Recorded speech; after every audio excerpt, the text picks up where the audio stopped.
Top quality और consistent performance के लिए सिर्फ सिल्वर पंप। टॉप क्वालिटी और कंसिस्टेंट परफॉर्मेंस के लिए सिर्फ सिल्वर पंप, नाम याद रखना। आज अपिलेंटचे व धनंजय मुंडे यांचे वकील यांनी ते काही त्यांच्या वतीनं बाजू मांडली।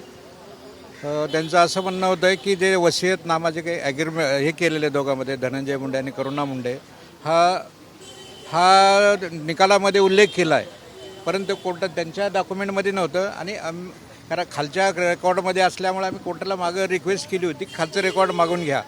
मग आणखी दुसरं 2 पॉईंट मांडले त्यांनी की लग्न झाल्याचं काही मॅरेजचं काही पुरावा आहे का, ते आम्ही खालच्या कोर्टात दिला होता।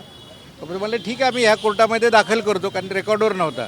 त्यासाठी कोर्टानं 5/4 तारीख दिलेली आहे आणि त्यांनी त्यांचे असे आर्ग्युमेंट होते की लिगली वेडेड वाईफ नाही आहे आणि मुलं जे आहे ते ॲडमिट केलेत, कारण त्याचं अफिडेविट इलेक्शनमध्ये दाखल केलेलं आहे।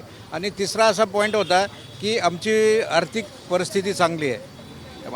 आमचं असा आर्ग्युमेंट असं राहणार आहे, आता ते आज आमची आर्ग्युमेंट ओपनच झाली नाही की आमच्या जे कंपन्या जे होत्या ते सगळ्या बंद आहेत, त्याच्यामुळं आर्थिक परिस्थिती नाही। आमच्यावर लोन आहे, बरेच घराचं लोन आहे, बाकीच्या ह्याचं गोल्ड लोन आहे, असे शिक्षणाचा खर्च आम्ही मेंटेन करतो, का मुलगा आणि मुलगी आमच्याकडे राहते। आता आमची बाजू हे आम्ही 5ला दाखल करणार आहेत, त्याच्या अगोदर आम्ही आमचे प्रूफ दाखल करणार आहेत। पासपोर्ट आणि जे आमचे जे जॉईंट अकाउंट आहेत, जॉईंट पॉलिसी आहेत, ते सगळे आम्ही ते कोर्टासमोर प्रोड्यूस करणार आहेत। हे ऑलरेडी आम्ही खाली प्रोड्यूस केले आहेत, पण ते आज रेकॉर्ड कॉल केलेलं नव्हतं खालच्या कोर्टाचं, त्यामुळं आज मी 5 तारखेला मी दाखल करणार आहे कोर्टामध्ये। आज आमची आर्ग्युमेंट सुरुवातच झाली नाही, फक्त पहिला 1-2 कोर्टाने जे आम्हाला प्रश्न विचारले त्या संदर्भात आम्ही पूर्तता करणार आहेत।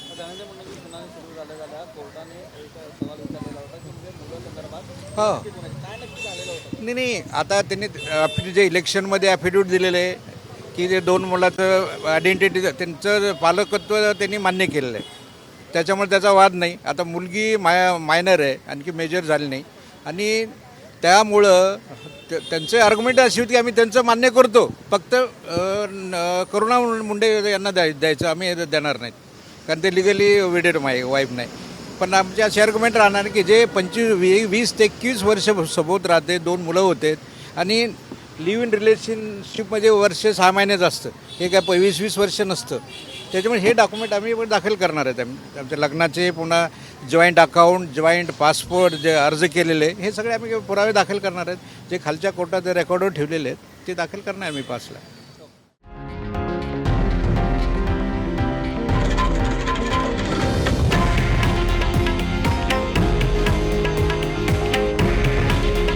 हे आहे देशातील नंबर 1 न्यूज नेटवर्क आणि आपण पाहत आहात TV9 मराठी। काळजी तुमची, हित महाराष्ट्राचं।